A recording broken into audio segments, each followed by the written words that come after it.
Hello everyone, welcome to the subject planet. जैसे कि यहाँ पे प्रिपरेशन कर रहे हैं यूजीसी नेट पेपर 2 एजुकेशन के लिए, जिसमें हम लोग डिस्कस कर रहे हैं उड़ीसा लेक्चरर एग्जाम्स के जो भी आपके प्रीवियस ईयर के क्वेश्चंस हुए हैं। 2016 का एजुकेशन शिफ्ट हम यहाँ पे डिस्कस कर रहे हैं।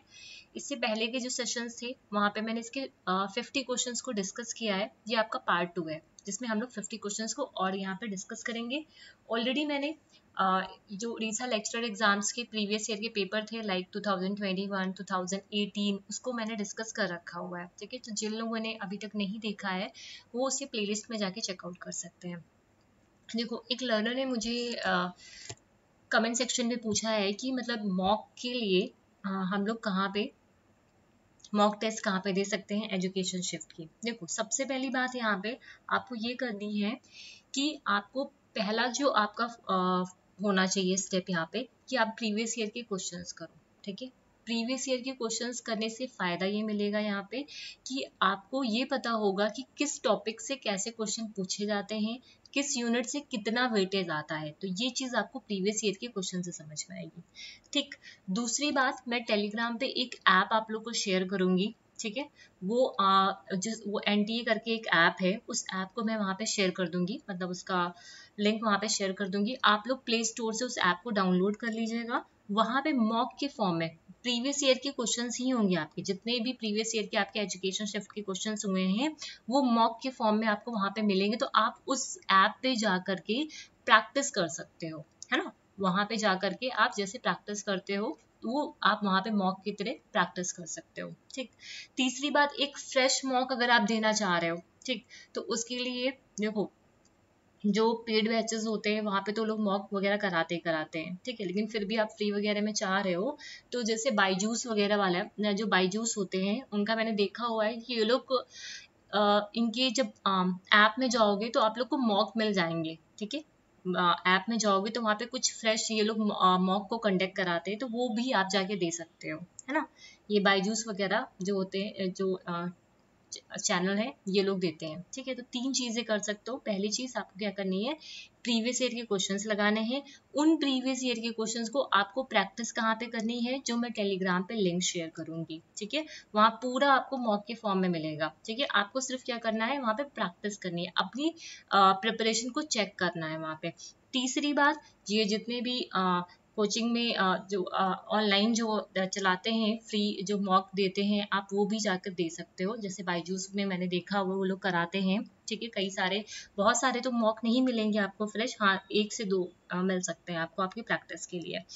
नेक्स्ट चीज इसमें क्या करनी है आपको, जो मेरे चैनल पे होगी वो होगी आपके प्रैक्टिस क्वेश्चन। ठीक है, ये जो प्रैक्टिस क्वेश्चंस की मैं बात कर रही हूँ, आपके डिफरेंट डिफरेंट जो एजुकेशन के एग्जाम्स हुए हैं। ठीक है, डिफरेंट डिफरेंट जो भी एजुकेशन के एग्जाम हुए हैं, जो भी पीएचडी एंट्रेंस के एग्जाम हुए हैं एजुकेशन के, उन सबको हम यहाँ पे एज अ प्रैक्टिस क्वेश्चन करेंगे। ठीक है, एज अ प्रैक्टिस क्वेश्चन कराने का मेरा मेन यहाँ पे ये चीज है कि यहाँ पे क्या होगा, जैसे इसी उड़ीसा लेक्चरर एग्जाम में कई सारे क्वेश्चंस ऐसे थे जो एनडीए में आपके रिपीट हुए हैं, है ना।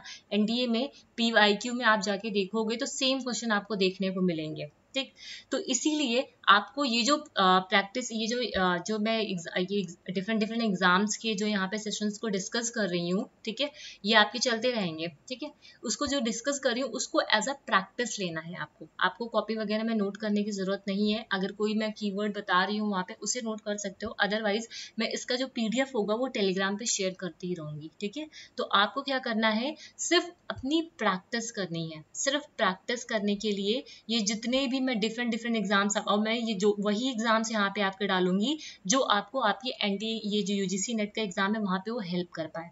और ये जो पूरी सीरीज मैंने उड़ीसा लेक्चरर एग्जाम्स की अभी कराई है आप लोगों को, देखो 2021 में 100 क्वेश्चन थे, 2018 में आई थिंक 165 क्वेश्चन थे, और 2016 में भी 100 क्वेश्चन थे। तो कितने सारे क्वेश्चन आपके प्रैक्टिस हो रहा है ना। तो प्रैक्टिस करने के लिए ये भी चीज आप कर सकते हो, और साथ ही साथ में आप मॉक दे सकते हो उस ऐप पर जाकर के।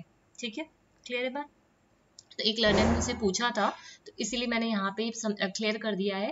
ठीक है, और ये सभी के लिए, खाली उन्हीं के लिए नहीं है, ये सबके लिए, ये सभी को करना है। प्रीवियस ईयर के क्वेश्चंस पे आपको कमांड बनानी पड़ेगी। ठीक है, प्रीवियस ईयर के क्वेश्चन ही आपको हेल्प करेंगे। ठीक है, वो आपको हेल्प करेंगे आपकी परफॉर्मेंस को और बूस्ट करने के लिए। ठीक है, आपको ये समझ में आएगा कि यूनिट 1 में हमें क्या क्या चीजों पे ज्यादा फोकस करना है, यूनिट 2 में किस पे फोकस करना है, किस तरह की लैंग्वेज, मेन चीज होती है आपको लैंग्वेज समझ में आना। ठीक है, एनटीए में लैंग्वेज ही सबसे ज्यादा, क्वेश्चन इतने डिफिकल्ट नहीं होते जितने ज्यादा उसकी लैंग्वेज डिफिकल्ट होती है, चाहे हिंदी की हो चाहे इंग्लिश की हो। ठीक है, तो ये चीज आपको कैसे सही होगी आपकी, जब आप प्रीवियस ईयर क्वेश्चंस को प्रैक्टिस करोगे।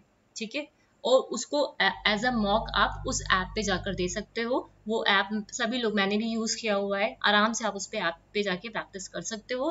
प्लस उस जो भी जितनी भी मैं सीरीज आपके लिए लेके आ रही हूँ, ये नहीं सोचना है कि ये उड़ीसा का एग्जाम है, ये जम्मू कश्मीर का ये आ रहा है, ये बीएचयू का रेट एग्जाम है, या फिर किसी और पीएचडी का ये एग्जाम है, ये नहीं सोचना। आपको क्वेश्चंस, नंबर ऑफ क्वेश्चंस को, अभी टाइम है आपके पास, सितंबर चल रहा है, नंबर ऑफ क्वेश्चंस को यहाँ पे प्रैक्टिस करना है आपको। ठीक है, जितनी ज्यादा कंटेंट, चाहे मैंने पहले भी बोला इस चीज की, कंटेंट चाहे जितना भी मर्जी पढ़ लो, अगर आपने प्रैक्टिस नहीं की तो एग्जाम में कर पाना मुश्किल होगा। ठीक है, एग्जाम में वो एक्यूरेसी बनी नहीं पाएगी आप लोगों की। ठीक है, क्योंकि एग्जाम सबसे पहले तो आप लैंग्वेज समझोगे, फिर उसके 4 ऑप्शन देखोगे, क्योंकि ऑनलाइन एग्जाम होता है। ठीक, तो इसीलिए ज्यादा से ज्यादा आपको क्या करनी है, क्वेश्चंस की नंबर ऑफ क्वेश्चंस जो है प्रैक्टिस वाले, उसको बढ़ाना है, और मॉक टेस्ट देना है प्रीवियस ईयर के क्वेश्चंस के। ठीक है, अगर फिर भी अभी किसी को क्वेरी हो तो कमेंट सेक्शन में लिख के मुझसे पूछ सकता है। ठीक, तो आ जाओ, हम लोग क्या डिस्कस कर रहे थे, ये उड़ीसा का लेक्चर एग्जाम्स का रेस्ट जो 50 क्वेश्चंस रह गए हैं उसको यहाँ पे हम लोग डिस्कस करेंगे। ठीक है, just a second. Question number 51 तक हम लोगों ने कर लिया था, है ना, सॉरी 50 तक किया था, 51 नहीं किया था, है ना। तो हमें करना है आज क्वेश्चन नंबर 51 से। ठीक है, क्वेश्चन नंबर 51 क्या बोल रहा है, समझो। यहाँ पे कह रहा है, A student of class 12th aspire to get A in his school final examination। मतलब एक स्टूडेंट क्लास 12 का है, वो एस्पायर होता है कि, मतलब है कि उसे क्या लाना है, फाइनल एग्जामिनेशन में ए ग्रेड लेके आना है। तो विच of the following will be best explain his her motivation. तो इनमें से कौन सा उसके मोटिवेशन को अच्छे तरीके से एक्सप्लेन करना है। उसे क्या चाहिए, फाइनल एग्जाम में ए चाहिए। ठीक है, इस चीज को वो एस्पायर कर रहा है कि हाँ मुझे ए चाहिए फाइनल एग्जामिनेशन में। ठीक है, तो ये क्या है, ये एक क्या है, एक तरह की अचीवमेंट है, नीड फॉर द अचीवमेंट, वो किसी चीज को अचीव करने के लिए ये चीज कर रहा है। ठीक है, तो यहाँ पे क्या हो जाएगा, नीड फॉर अचीवमेंट। और इसका भी पीडीएफ मैं अभी नाइट में ही या फिर मॉर्निंग में शेयर कर दूंगी आपको टेलीग्राम में। ठीक है, real learning leads to dash in behaviour, ये आपकी यूजीसी नेट में ना जाने कितनी बार ये क्वेश्चन पूछा गया हुआ है, घुमा घुमा के पूछा गया हुआ है। ठीक है, तो रियल जो लर्निंग होती है, लर्निंग से क्वेश्चंस आते हैं आपके, लर्निंग जो होती है वो क्या करती है, हमारे बिहेवियर में परमानेंट चेंज लेके आती है, टेम्परेरी चेंज लेके आती है, ऑर्डिनरी चेंज लेके आती है, फिर कोई चेंज लेके नहीं आती है। जब भी रियल लर्निंग जब भी होती है तो वो परमानेंट चेंज लेके आती है, टेम्परेरी चेंज नहीं होता है यहाँ पे।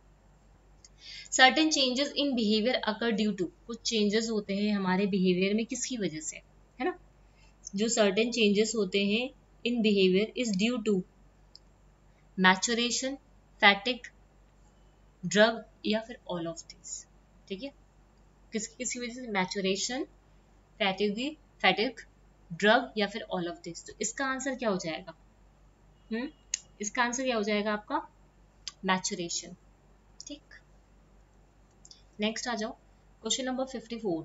One of the most significant implication of individual differences for organizing educational program lies is using, मतलब one of the most significant जो implication है individual differences के लिए।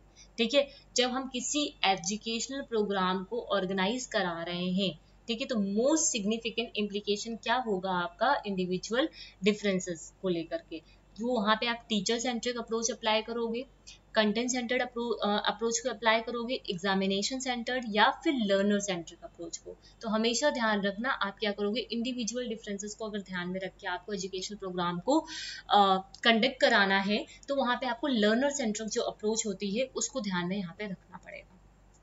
Question number 55 says, while you measuring intelligence, which test assume that up to certain chronological age intelligence reaches a peak। अब यहाँ पे ये किसमें आता है, आपके इंटेलिजेंस की बात कर रहा है। ठीक है, जहाँ पे वर्बल है, नॉन वर्बल टेस्ट है, आपका यूनिट 3 के अंदर ही आता है ना। वाइल मेजरिंग इंटेलिजेंस, मतलब इंटेलिजेंस टेस्ट को मेजर करते टाइम हम विच टेस्ट एज्यूम्स दैट अब तो, अब यहाँ पे देखो, यहाँ पे कीवर्ड क्या है आपका, that up to certain chronological age intelligence reaches a peak. ठीक है, जब हम इंटेलिजेंस टेस्ट को मेजर कर रहे होते हैं तो वहां पे कौन से टेस्ट आते हैं आपके, वर्बल और नॉन वर्बल टेस्ट आते हैं। उसको मैंने वर्बल टेस्ट कौन से होते हैं, नॉन वर्बल टेस्ट कौन से होते हैं, मैंने यूनिट 3 में आप लोग को डिटेल में करा रखा हुआ है। ठीक है, क्वेश्चन नंबर 57 से 56 says the first group intelligence test were dash developed for use in rating world war military recruitment। ठीक है, अभी जब आप लोग ने बीएड वगैरह में या फिर एमएड में ही हो सकता हो पढ़ा हो आप लोगों ने कि एक वर्ल्ड वॉर, जो वर्ल्ड वॉर हुई थी, पहली वर्ल्ड वॉर मिलिट्री रिक्रूटमेंट के लिए, वहां पे एक टेस्ट यूज किया गया था, अल्फा और बीटा, है ना। कौन से टेस्ट थे यहाँ पे, अल्फा और बीटा करके यूज किए गए थे। ठीक है, तो आज जैसे अल्फा टेस्ट बोले, मतलब जो अल्फा टेस्ट होते हैं उसे क्या बोलते हैं, आर्मी अल्फा टेस्ट बोलते हैं। क्या बोलते हैं, आर्मी अल्फा टेस्ट। दो टेस्ट यहाँ पे यूज किए गए थे इस यहाँ पे। सबसे पहले था ये, जस्ट अ सेकेंड, लिख लेना चाहो तो कॉपी में। सबसे पहले यहाँ पे यूज किया गया था आपका अल्फा टेस्ट। ठीक है, अल्फा टेस्ट। फिर दूसरा एक यहाँ पे और यूज किया गया था बीटा टेस्ट। अब ये दोनों टेस्ट हैं किस लिए, ये समझो। अल्फा टेस्ट जो है वो कैसा है, आपका वर्बल है। ठीक है, वो वर्बल है, जो मेजर करता है, क्या मेजर करता है, such it measuring such skills as ability to follow direction. ठीक है, और जब हम आर्मी बीटा टेस्ट की बात करते हैं तो ये नॉन वर्बल के लिए होता है। मतलब कह सकते हो जो अल्फा टेस्ट होता है ये वर्बल टेस्ट है यहाँ पे। ठीक है, मतलब यहाँ पे लिटरेट लोग होते हैं, पढ़े लिखे लोगों पे टेस्ट किया जाता है। लेकिन जो बीटा टेस्ट है ये नॉन वर्बल टेस्ट है। ये कौन सा टेस्ट है हमारा, नॉन वर्बल टेस्ट के अंदर आता है, जहाँ पे इलिटरेट आपके लोग आते हैं। ठीक है, यहाँ पे इलिटरेट लोग आते हैं जिनको हम लोग क्या कर सकते हैं, जैसे आपके माइग्रेंट्स जो वर्कर्स होते हैं उनकी प्रोफिशिएंसी हम यहाँ पे चेक करते हैं, कितने ज्यादा वो प्रोफिशिएंट हैं या फिर नहीं। ठीक है, इमेजेस दिखा करके, पिक्चर्स दिखा करके, जो नॉन वर्बल टेस्ट होते हैं। ठीक है, कोई बॉक्स में फिल करा करके ऐसे करके हम लोग यहाँ पे बीटा टेस्ट में यूज करते हैं। तो बीटा टेस्ट यूज होता है आपका इलिटरेट पीपल्स के लिए, अल्फा टेस्ट होता है आपका लिटरेट पीपल के लिए। ठीक है, इतनी बातें क्लियर है। यहाँ तक किसी को दिक्कत, मुझे उम्मीद है यहाँ तक तो किसी को दिक्कत नहीं होगी। आंसर तो पता ही चल गया होगा इसका क्या होगा। इसका आंसर क्या हो जाएगा, कहाँ गया, आर्मी अल्फा टेस्ट। ठीक है, आर्मी अल्फा टेस्ट। नेक्स्ट आ जाओ। Which one of the following statement best describe the mental health of a teacher. ठीक है, बेस्ट डिस्क्राइब क्या करता है, कौन सा स्टेटमेंट इसमें से mental health of a teacher को सब बहुत अच्छे से डिस्क्राइब करता है। ये क्वेश्चन आपकी समझ पे है। ठीक है, ये क्वेश्चन आपकी समझ पे है। सबसे पहले यहाँ पे क्या बोला, a teacher control his her emotion in the class. ये मतलब एक टीचर है जो अपने इमोशन को क्लास में कंट्रोल कर सकती है। हाँ, ठीक करती है, ये ठीक है। A teacher persuade his student to follow the rule. Teacher persuade कराती है अपने स्टूडेंट्स को कि वो रूल्स को फॉलो करें। तीसरी चीज, a teachers deals with student in a friendly manner. Teacher अपने स्टूडेंट्स के साथ एक फ्रेंडली मैनर में डील करती है उनके साथ। A teacher handle student problem without creating a फुस। ये तो नेगेटिव टर्म हो गया। तो यहाँ पे बेस्ट की बात कर रहा है। ठीक है, किसकी बात कर रहा है, बेस्ट क्या हो सकता है, किसके regarding, mental health of a teacher के। ठीक है, तो पे क्या हो जाएगा, ऑप्शन नंबर बी, जहां पे टीचर एक फ्रेंडली तरीके से स्टूडेंट के साथ बिहेव करती है। क्लियर है बातें। नेक्स्ट आ जाओ, question number 58। Which of the following trait may be taken as explanatory principles. अब ये सरफेस ट्रेट है, सोर्स ट्रेट है, कार्डिनल ट्रेट है, सेकेंडरी ट्रेट है। तो ये कौन कौन से ट्रेट्स होते हैं, पूरा डिटेल में कंसेप्ट मैंने विद एग्जाम्पल आप लोगों को समझाया हुआ है ना, यूनिट 3 में ही। Which of the personality trait may be taken as a explanatory. ठीक है, एक्सप्लेनेटरी प्रिंसिपल्स आते हैं, ये कीवर्ड है आपका, ये क्या है आपका कीवर्ड है। एक्सप्लेनेटरी प्रिंसिपल्स कहाँ पे आते हैं, आपकी सरफेस ट्रेट पे आते हैं। किसमें आते हैं, सरफेस। कैटल ने डिफाइन किया था दो तरीके के trait, surface trait and source trait में। और सेकेंडरी ट्रेट, सेंट्रल ट्रेट जो थे वो आपके ऑलपोर्ट ने दिए थे। ठीक है, सेंट्रल कॉमन होते हैं, सेकेंडरी जो सिचुएशन कॉन्टेक्स्ट सिचुएशन के अकॉर्डिंग आते हैं। ठीक है, सिचुएशन से रिलेटेड होता है ये, मतलब कॉन्टेक्स्ट रिलेटेड होते हैं, जैसा कॉन्टेक्स्ट होता है वैसे मतलब आते हैं ये। ठीक है, एडजस्टमेंट प्रोसेस बिगिन विद, जो एडजस्टमेंट का प्रोसेस होता है वो किसके साथ चलता है, वो हमारी नीड्स के साथ चलता है, ठीक है, वो हमारी नीड्स के साथ चलता है। Defence mechanism are use by the, अब बात आती है यहाँ पे डिफेंस मैकेनिज्म कौन क्या यूज करता है, ठीक है, यूज बाय द, देखो इद, ईगो, सुपर ईगो, तीन चीजें हम लोगों ने पढ़ रखी है। अब डिफेंस मैकेनिज्म यहाँ पे कहाँ पे यूज होगा, ego of a person knowingly, या फिर super ego of a person knowingly, या फिर Eid of a person unknowingly, या फिर ego of a person unknowingly, मतलब जो अननोइंगली, हम अननोइंगली जो हमारा ईगो होता है अननोइंगली इस डिफेंस मैकेनिज्म को यूज करता है अपने आप को उस प्रॉब्लमेटिक सिचुएशन से बाहर निकालने के लिए, समझ रहे हो, उस प्रॉब्लमेटिक सिचुएशन से अपने आप को बचाने के लिए ego unknowingly in defence mechanism का यूज करता है यहाँ पे।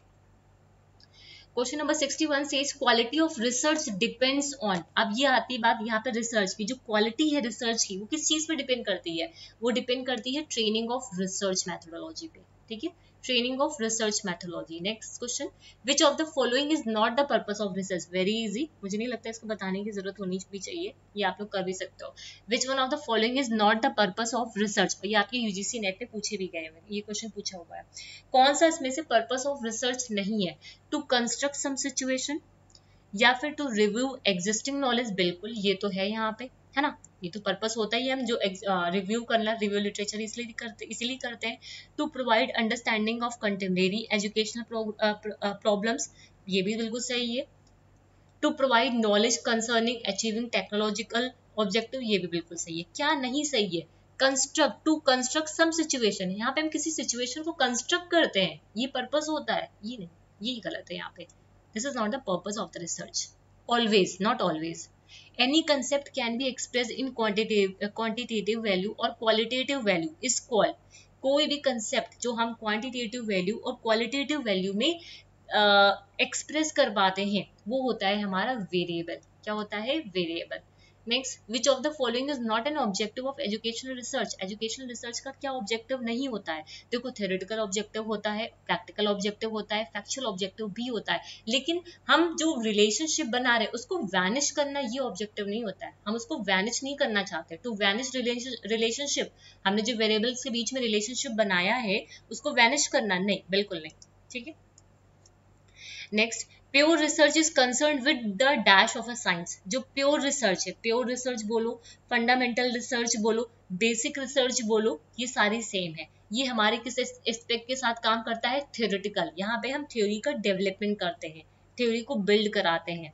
और नेक्स्ट क्वेश्चन से is A researcher want to study whether discovery learning procedure has an impact on the motivation of a student. एक रिसर्चर स्टडी करना चाहता है कि ये जो डिस्कवरी लर्निंग का प्रोसीजर है क्या वो स्टूडेंट की मोटिवेशन को इम्पैक्ट कर सकता है, मतलब यहाँ पे रिसर्चर किस चीज की स्टडी करना चाह रहा है कि जो डिस्कवरी लर्निंग प्रोसीजर है has an impact on the motivation of student, इस चीज को वो यहाँ पे स्टडी करना चाह रहा है, ठीक। In this situation, the variable motivation will be labeled as, अब इस situation में जो variable motivation है वो क्या है, सबसे पहले आपको यहाँ पे वेरिएबल पता होने चाहिए कि यहाँ पे वेरिएबल कौन से हैं, इधर आ जाओ क्वेश्चन में, यहाँ पे researcher want to study whether discovery learning, ठीक है, ये पहला वेरिएबल तो ये क्या हो गया, डिस्कवरी लर्निंग, ठीक है, दूसरा वेरिएबल क्या हो गया आपका, motivation of a student, motivation आपका, ठीक है, दो वेरिएबल यहाँ होते हैं आपके, एक होता है डिपेंडेंट वेरिएबल, एक होता है इंडिपेंडेंट वेरिएबल। अब यहाँ पे पूछ रहा है ये जो मोटिवेशन है वो कौन सा वेरिएबल होगा आपका, डिपेंडेंट होगा, इंडिपेंडेंट होगा, या फिर एक्सट्रीनियस होगा, है ना, ये यही क्वेश्चन था ऊपर, ठीक है। तो सबसे पहले यहाँ पे देखो ये आपका इंडिपेंडेंट वेरिएबल क्या होगा, इंडिपेंडेंट वेरिएबल वो वेरिएबल होते हैं जिनको हम मैनिपुलेट करा सकते हैं, जिनको हम मैनिपुलेट करा सकते हैं। अब ये जो डिस्कवरी लर्निंग प्रोसीजर है इसको मैनिपुलेट कर सकते हैं ना, है ना, इसको हम मैनिपुलेट कर सकते हैं, तो ये क्या हुआ, ये हमारा इंडिपेंडेंट वेरिएबल हुआ, और इसका इफेक्ट हम किस पे देख रहे हैं, मोटिवेशन ऑफ ए स्टूडेंट, किस पे देख रहे हैं, मोटिवेशन ऑफ ए स्टूडेंट, तो ये क्या है हमारा डिपेंडेंट वेरिएबल है, ये क्या है हमारा डिपेंडेंट वेरिएबल है, ठीक है, समझ में आई बात।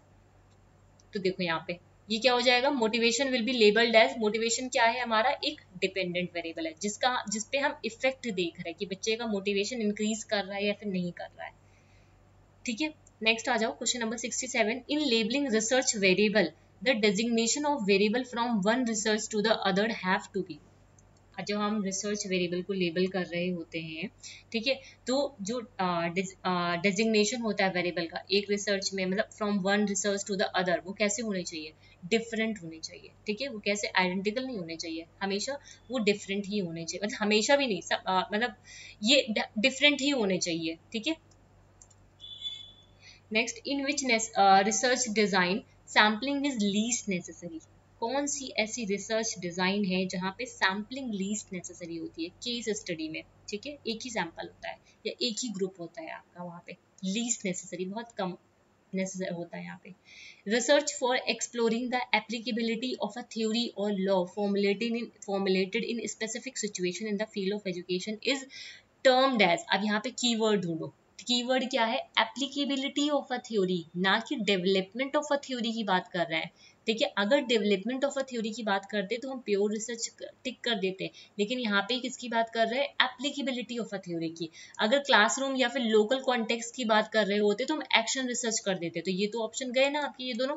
अब बचा थियोरिटिकल रिसर्च, हो ही नहीं सकता, यहाँ पे भी आपका क्या होता है, थ्योरी का डेवलपमेंट होता है, तो बचा क्या, अप्लाइड। अप्लाइड रिसर्च में हम क्या करते हैं, जो भी थ्योरी हमारी डेवलप हुई है उसका एप्लीकेबिलिटी चेक करते हैं एक लार्ज लेवल पे, ठीक है। Next, the procedure of sampling which provide equal and independent chance, अब ये कौन सा यहाँ पे कीवर्ड क्या है, equal and independent chance to each unit while being selected in a sample, random sampling, ठीक है। रैंडम सैम्पलिंग में क्या होता है, इक्वल एंड इंडिपेंडेंट चांस मिलते हैं हर यूनिट को। क्वेश्चन नंबर ये तो अधूरा है 71, चलो कोई नहीं 72 पे आ जाओ। For collecting information under right to information act from 5 different state, the better research tool will be. अब यहाँ पे क्या बोल रहा है इस क्वेश्चन में, इस क्वेश्चन में पूछ रहा है फॉर कलेक्टिंग द इन्फॉर्मेशन, हमें क्या क्या यहाँ पे कलेक्ट करना है, information under the right to information act, ठीक है, right to information act from 5 different state. अब ये कीवर्ड है आपका, 5 डिफरेंट स्टेट से हमें क्या करना है, इन्फॉर्मेशन को कलेक्ट करना है। तो बेस्ट रिसर्च टूल यहाँ पे क्या हो सकता है, जब देखो 5 डिफरेंट स्टेट है, बहुत ज्यादा डेटा होगा, ह्यूज अमाउंट में डेटा होगा, तो उसके लिए हम क्वेश्चन आंसर को यहाँ पे यूज कर सकते हैं, ठीक है। किसका यूज करेंगे, क्वेश्चन आंसर का। नेक्स्ट आ जाओ, the association among variable in a scientific study is indicated quantitatively as, ठीक है। जब हम एसोसिएशन की बात कर रहे हैं, कीवर्ड पकड़ो यहाँ पे, एसोसिएशन अमंग वेरिएबल, तो क्या हो जाएगा, कोफिशिएंट ऑफ कोरिल, मतलब कोफिशिएंट, ठीक है, क्या हो जाएगा यहाँ पे, कोफिशिएंट, ठीक है। जब भी एसोसिएशन जो हम देखते हैं वेरिएबल्स के बीच में, ठीक है, इन अ साइंटिफिक स्टडी, वो क्या इंडिकेट करता है, क्वांटिटेटिवली एज कोफिशिएंट, ना कि रेशियो, ना कि परसेंटाइल, ना ही variance. Next, which of the following research tool Which of the following research tool technique will be appropriate for an in-depth understanding of a culture? यहाँ पे कीवर्ड पकड़ो, in depth understanding of a culture and social aspect of a tribe। मैं बार बार इन questions पे आप लोग को क्यों इतना जोर दे रही हूँ कि कीवर्ड्स को आप यहाँ पे पकड़ पाओ, जो आपके कीवर्ड्स हैं उसको पकड़ना यहाँ पे सीखो, ठीक है। यहाँ पे क्या बोल रहा है, in depth understanding of a culture, है ना, and social aspect of a tribe. यहाँ पे गलती हो सकती है सोशियोमेट्रिक टेक्निक को देखकर, देखो क्वेश्चन आयर और डेटिंग स्केल तो हटा दो, होना ही नहीं है, ठीक है। यहाँ पे कंफ्यूजन बच्चों को कहाँ पे होगी, 2 ऑप्शन में, बी और सी में, कि पार्टिसिपेंट ऑब्जर्वेशन होगा या फिर सोशियोमेट्रिक टेक्निक होगी। तो क्वेश्चन ने क्या बोला है कि कौन सा इसमें से टेक्निक अप्रोप्रिएट होता है जब हम इन डेप्थ अंडरस्टैंड करते हैं कल्चर को या फिर उसके जो सोशल एस्पेक्ट है उस ट्राइब को, जब हम इन डेप्थ करते हैं तो सबसे बेस्ट टूल होता है पार्टिसिपेशन का ऑब्जर्वेशन। जो भी पार्टिसिपेंट है वो खुद ऑब्जर्व करे उस कल्चर को, इन डेप्थ स्टडी करे खुद से, ठीक है। नेक्स्ट आ जाओ, ये भी नहीं है, अधूरा है। क्वेश्चन नंबर 76 पे आ जाओ, for conducting a large survey to know the opinion of a teacher regarding higher secondary education which tool will be the most appropriate. देखो यहाँ पे टूल वाले जो क्वेश्चंस है ना, वो आपका कंसेप्ट क्लियर कर देंगे कि किस में कहाँ पे हमें कौन सा टूल यूज करना है। बोल रहा है लार्ज सर्वे हम एक हो रहा है जहाँ पे हम ओपिनियन ले रहे हैं, ठीक है, हायर सेकेंडरी के जो टीचर्स हैं, ठीक है, ओपिनियन ऑफ अ टीचर्स का ओपिनियन ले रहे हैं रिगार्डिंग हायर सेकेंडरी एजुकेशन। तो कौन सा टूल यहाँ पे बेस्ट होगा, जब हम ओपिनियंस को कलेक्ट कर रहे होते हैं, ठीक है, तो वहाँ पे हम क्वेश्चन आंसर को यूज करते हैं, ठीक है। सबके अलग अलग पॉइंट ऑफ व्यू हो सकते हैं। नेक्स्ट आ जाओ, which measure of central tendency will be better for a sample of 5 student, कौन सा measure of central tendency better होगा जो सैंपल है हमारा 5 स्टूडेंट का उनके लिए, ठीक है। तो कौन सा होगा, मीन। यहाँ पे मीडियन नहीं आएगा, हमें क्या दे रखा है, ये दे रखा है पांचों स्टूडेंट के स्कोर दे रखे हुए ना, तो हम इसका मीन निकालेंगे। सबसे ज्यादा बेस्ट जो सेंट्रल टेंडेंसी मानी जाती है वो मीन होती है आपकी, स्टेबल, ठीक है।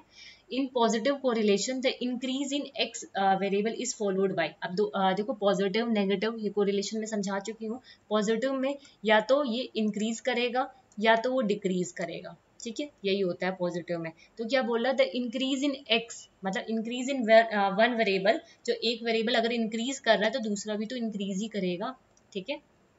समझ में आई बात। नेक्स्ट आ जाओ, ऑब्जर्वेशन में be use as the dash of the data collection, observation का हम यूज जो है और किस में यूज करेंगे, ठीक है, मतलब ऑब्जर्वेशन में be use as the dash of data collection, primary method, secondary method, source method या फिर नन ऑफ द अबव। जब भी ऑब्जर्वेशन की बात करेंगे तो ऑब्जर्वेशन कैसा होता है हमारा, प्राइमरी होता है, सेकेंडरी तो नहीं होता ना, हम खुद ऑब्जर्व कर रहे हैं, तो ये प्राइमरी मेथड होता है डेटा कलेक्शन का।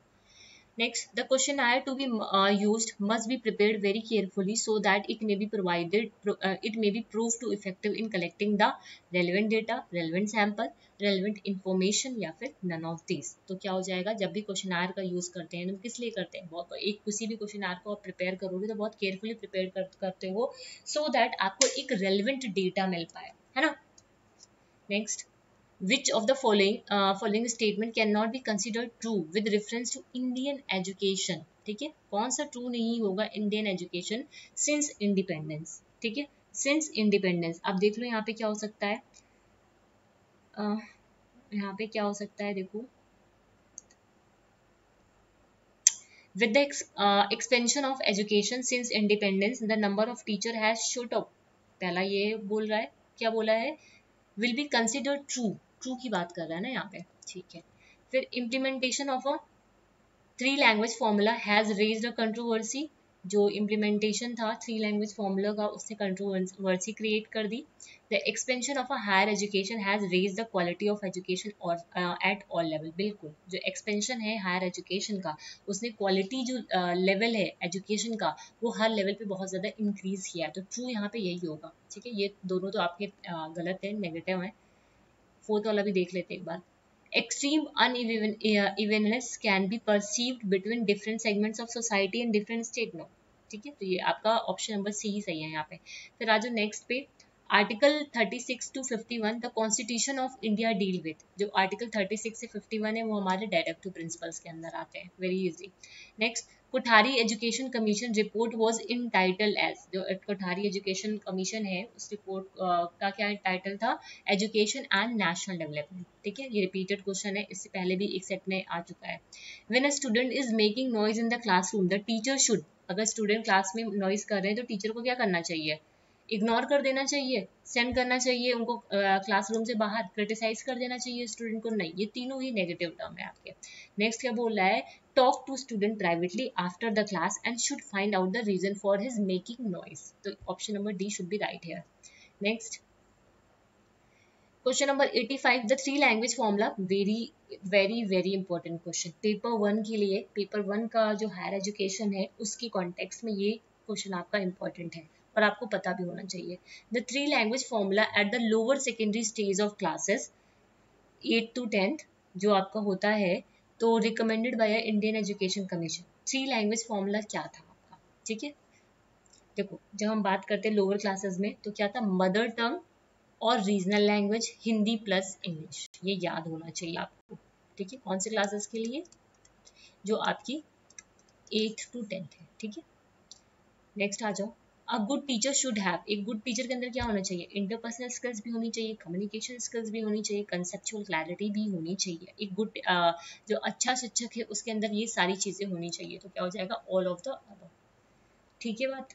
नेक्स्ट आ जाओ, द राष्ट्रीय माध्यमिक शिक्षा अभियान RMSA, जो राष्ट्रीय माध्यमिक शिक्षा अभियान है RMSA, ये कब आया था, 2009 में आया था, ठीक है। गवर्नमेंट हैज, इसका भी मैंने कंसेप्ट कराया हुआ है, आई थिंक मैंने यूनिट 10 में कराया है शायद इसका कंसेप्ट, या फिर यूनिट 2 में कराया है, एक बार देखना पड़ेगा आपको, कंटेंट में हाँ चेक कर लेना। जो RMSA राष्ट्रीय माध्यमिक शिक्षा अभियान है scheme, government has targeted to ensure universal access to secondary level education by the year 2017, by the 2017, और कब आया था? 2009 में आया था। ठीक है, नेक्स्ट आ जाओ, the employment assurance scheme envisages financial assistance to rural areas for guaranteeing employment to at least। अब आपको ये पता होना चाहिए कि ये जो एम्प्लॉयमेंट एश्योरेंस स्कीम है ये कब आया था। ये एम्प्लॉयमेंट एश्योरेंस जो स्कीम है वो 2 अक्टूबर आपका 1993 में आया था। ये इन्वेसाइज करता है, इन्वेसाइजेस फाइनेंशियल असिस्टेंस देना रूरल एरियाज को for guaranteeing employment to at least कितना, टू एटलीस्ट इधर आ जाओ ऊपर 50% of man and women seeking job in rural areas, या फिर 50% of man seeking job in rural areas, one man and one woman in a rural family living below the poverty line, या फिर one person in a rural landless household living below the poverty line। तो इसमें से कौन सा हो जाएगा आपका? क्वेश्चन नंबर है कौन सा? ये 88 है ना। तो इस इधर आ जाओ नीचे, क्या बोला क्या है यहाँ पे? The employment assurance scheme envisages financial assistance to rural areas for guaranteeing employ to at least इसका आंसर यहाँ पे ये होगा, रुको, ये 50% है, यहाँ पे 50% man seeking, one man one women नहीं, one person in a rural landless household living below the poverty line. ठीक है, ये इसका राइट आंसर है यहाँ पे। The gurukul system of education started, जो गुरुकुल सिस्टम है एजुकेशन का कब स्टार्ट हुआ था? एंशिएंट पीरियड से। The Secondary Education Commission suggestion about the negligence of education in school किस चीज को फेवर करती है यहाँ पे? रिलीजियस जो इंस्ट्रक्शंस होते हैं, ध्यान रखना इंपॉर्टेंट है पेपर 1 के लिए, जो रिलीजियस इंस्ट्रक्शन है as an integral part of a regular schools work without appointing special teacher for the purpose. ठीक है, ये होगा इसका राइट आंसर यहाँ पे। नेक्स्ट आ जाओ, लिमिटिंग फ्री, सॉरी ये तो ऑप्शन ही है। 3 there are recommendation for including subject called safety education in school of today। it means, अब ये जो safety education है इसका मतलब क्या है? करेक्ट, सेफ्टी एजुकेशन का यहाँ पे क्या मतलब है? आज इन टूडेज, ठीक है, स्कूल ऑफ टुडे की बात यहाँ पे कर रहा है। Corrective education to protect the health of children, बिल्कुल सही। Health education for safeguarding health of a student, बिल्कुल सही। Instruction and practices in the road sense to escape from the head accident, बिल्कुल सही। तो ये क्या हो जाएगा? All of the above. ये जो आपका सेफ्टी एजुकेशन है इनके अंदर ये सारी चीजें यहाँ पे इंक्लूड होती हैं। इक्वलाइजेशन ऑफ एजुकेशनल अपॉर्चुनिटी, जो इक्वलाइजेशन है एजुकेशनल अपॉर्चुनिटी का, उसका मतलब क्या है? Providing education suited to the nature abilities for all, मतलब providing education to all। ठीक है, providing education to all। तो here the right answer should be A। देखो equal type of नहीं होगा यहाँ पे, planning similar बिल्कुल नहीं, planning the same kind बिल्कुल नहीं, ये सब नेगेटिव टर्म है। ठीक है, next, the general victimize against education nowadays is that about the standards। अब यहाँ पे victimize, general जो victimize है against education nowadays की बात कर रहा है। ठीक है, आज के टाइम में क्या है? the number of student taking the formal education is falling, या फिर the percentage of passes in public examination are falling, या फिर there is an increase in the number of student with substandard attainment। ठीक है, तो इसका answer क्या हो जाएगा आपका? ऑप्शन नंबर सी यहाँ पे हो जाएगा। In the Indian constitution education is N, education कौन सी लिस्ट में आता है? कॉन्करेंट लिस्ट में आता है। Universalisation of elementary education is an intervention to provide protection to, ये जो यूनिवर्सलाइजेशन है एलिमेंट्री एजुकेशन का, ये इंटरवेंशन है जो प्रोटेक्शन देता है किसको? ये प्रोटेक्शन किसको देता है? Equality of educational opportunity moves. ठीक है, नेक्स्ट, वोकेशनलाइजेशन, वेरी इंपॉर्टेंट आपके पेपर 1 के लिए। देखिए, जो वोकेशनलाइजेशन है एजुकेशन का, उसे फर्स्ट रिकमेंड कहाँ किसने किया था? कोठारी कमीशन ने किया था। ठीक है, बात इतनी चीजें क्लियर है। Question number 97, the aim of vocationalisation of education, क्या एम होता है वोकेशनलाइजेशन ऑफ एजुकेशन का? Making liberal education job oriented, no. Giving more importance to vocation than general education, no. Covering liberal education into, नहीं, ये भी नहीं। Preparing student for a vocation along with the knowledge, यहाँ पे हमें negative को eliminate करना था, पॉजिटिव को पिक करना था।